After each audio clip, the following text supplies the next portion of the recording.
Well, we're going to turn here to a really critically important issue happening right now in the United States, and that is the issues going on around immigration, around the border. Obviously, today was the expiration of Title 42.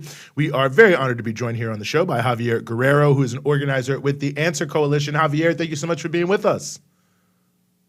Hi, Eugene and Ryan. Thank you so much for having me today. Well, we are honored to have you here. And I guess let me just start by asking you this. I mean, Title 42 has expired. I guess for people who maybe aren't following this, what does this really mean vis-a-vis the situation for migrants at the border?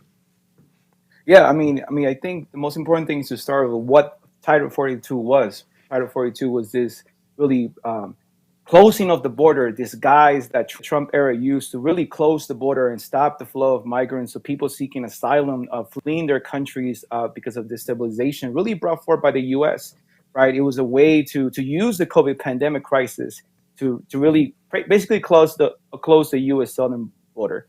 And I think that now what we have now is the Biden administration's failure to really pass, not just in many ways, not just the Biden administration, but every single administration prior to this, whether Democratic or Republican, to really pass what's needed, comprehensive immigrant reform that is really at the root of this issue, along with addressing U.S. imperialism, neoliberal policies in the area.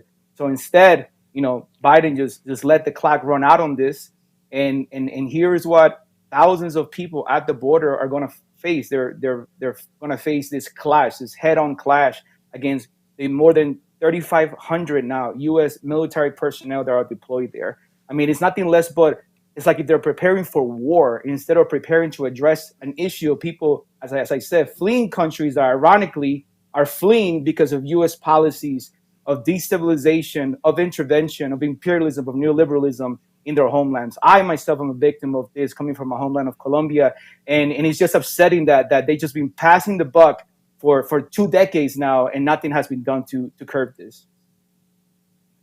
I mean, there's so much you mentioned there that I'm sure Eugene wants to follow up on, and so do I. And I mean, one thing in particular I'd like to ask about is you mentioned, of course, like the massive sort of militarized border apparatus with all of the agents that are there.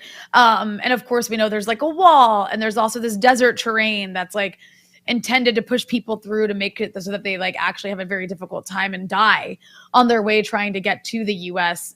And then if they do make it, they're often captured, and of course like put into like private immigration or private like prison facilities, oftentimes, and then deported. On top of that, I think this has been happening for a long time, but we also have seen a lot of vigilante violence taking place lately when it comes to immigrants at the border, with people shot and killed by like ranchers in Texas, people being run over by cars. Can you talk a little bit about the relationship between this massive border apparatus, the very anti-immigrant like propaganda we see in the media, and then this kind of like vigilante violence that seems to be on the rise, though it's been there for quite some time? Yeah, I mean, this is very correlated. I think this is the hate created, right? This is the direct result of these policies, the direct result of not addressing. I mean, we saw violence really and accident and tragic in both sides of the border. I mean, just in the past 2 weeks, we saw that this horrible mass shooting in the Texas mall that killed less than a dozen people. Aside from that, the other in Brownsville, which is another in Texas, another border city, we saw this person that ran a group of killed 9 Venezuelan immigrants outside of a migrant asylum on the U.S. side of the border. I mean, this is all correlated with, this is the result of these white supremacists, of these racist, xenophobic laws that lead to violence on both sides. I mean, on the Mexican side, because of the concentration of thousands and thousands of immigrants coming from Central America, from Guatemala, from Nicaragua, from Venezuela, from Haiti, right? I was just on the border about 2 weeks ago, and that's something that you still see to this day. Hundreds of Haitians working along the border crossing for people that are crossing the border.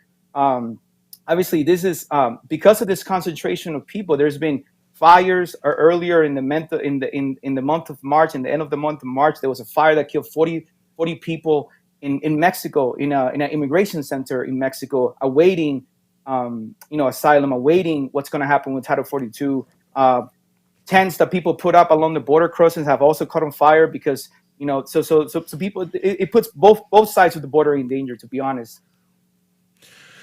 I was hoping you already mentioned this, but you could talk a little bit more about the conditions that people are fleeing from, because it's just amazing to me that they say, well, these people are coming from Venezuela, they're coming from Cuba, they're coming from Haiti, as if it's just random that they're coming. I mean, and of course, they're also coming from Honduras, Guatemala, but the perception is, as you know very well in the U.S. media, is that, I mean, like, these are criminals or whatever, that is just completely random, basically, that people are coming. So talk a little bit about, sort of that cause and effect issue, if you could.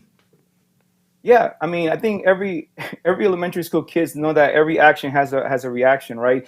I mean, I think it's always interesting how the debate about immigration always starts on this side of the border, right? But it's never asked, why are people coming? What is the true root of mass migration?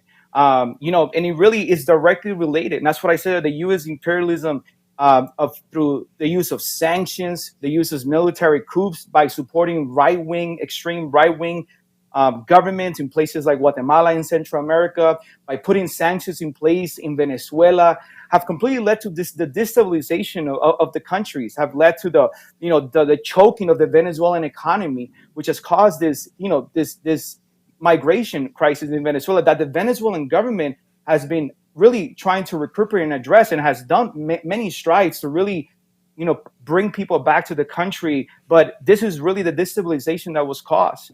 Right. I mean, people are fleeing poverty. People are fleeing, violence in Central America. I mean, the U.S. is directly responsible through the Contra wars, through the flow of migrants from Central America, and like I said, the support of multiple right-wing governments in places like Guatemala, in El Salvador. I mean, the president of El Salvador just his answer to crime in the country is to lock everyone up. Right. And I think that's the destabilization. That is the violence that is being caused by U.S. neoliberal policies in these places.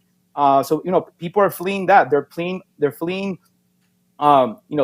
There being no jobs at home because U.S. transnational companies completely destroy the national economies of these countries. I mean, I'm from Colombia. My family came here in the early 2000s because of the signing of the free trade agreement that was signed by the Uribe government at the time, that led to masses and masses of Colombian peasants and workers who have to flee, to making places like Miami and New York and Chicago to be hubs of massive Colombian immigrants in the last 20 years. I mean, people always talked about Venezuelan migration, but they never talked about the millions of Colombians and people from other places leaving because of U.S. policy, neoliberal policies in the region. So I think that's really, and that's not where the story ends. Along the way, border to border, people face kidnappings. They face sexual abuse. They face homelessness. I mean, you just put your shoes put yourself in the shoes of these families. Why would you will never leave a place with your children and put them in danger if back home would not be safe. So I think that's really the issue, that the debate never starts at that side and ask you what the real root cause of migration is. And then, of course, there's the way that this issue of immigrants' rights shapes progressive politics in the U.S., right? I mean, the fact that, and this is something Eugene often mentions, and it is very important to note that, back in 2020, when Bernie Sanders was running for a second time, he won mainly in places where the Latino working class is the dominant voter bloc. And there is this fear, of Democrats, that Democrats will embrace immigrants' rights, not only because of racists, but also I think within the Democratic Party itself, this fear that the issue of immigrants' rights does open up more space for progressive politics. You would think it would be actually really beneficial for Democrats to take on the issue of immigrants' rights and giving people citizenship, but it's almost like they're fearful of that, or at least the more right-wing elements of the Democratic Party are fearful of that because of where it might take the Democratic Party if they had suddenly all these progressive voters who had voted for Bernie Sanders. Yeah, I mean, I think the Biden administration does a really good job of paying both sides, right? On one side, they pander to immigrants, saying that we're not evil as Trump, we're not those, we're here with open arms, and in turn, what they do is obviously lead to this crisis now that Title 42 is going to expire and you have nothing in place.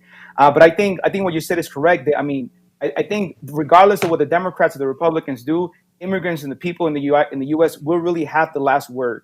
I think that we show that, from the Bush administration when, the largest boycott or strike in U.S. history, A Day Without an Immigrant, the Great American Boycott of 2006, really what that put May 1st and the labor movement back on the map, right? And then moving with the Bernie Sanders election, where Bernie Sanders really owes a lot of his success to the significant number of voters of immigrant families in places, especially in places where Latinos have a huge voting base. I mean, I think that, and I think what happens is like they fear, just like after the uprising, after the murder of George Floyd, they fear that they might say that they are for like police reform or whatever, police brutality reform, but instead they put more funding to the police. I think they don't want to open up the space to immigrant rights reform. And that's what they have been passing the buck for so many years and not addressing the issue. Because if you open up the space and if you pass progressive immigration reform, the people's conscience will go up and say, well, what do we want next?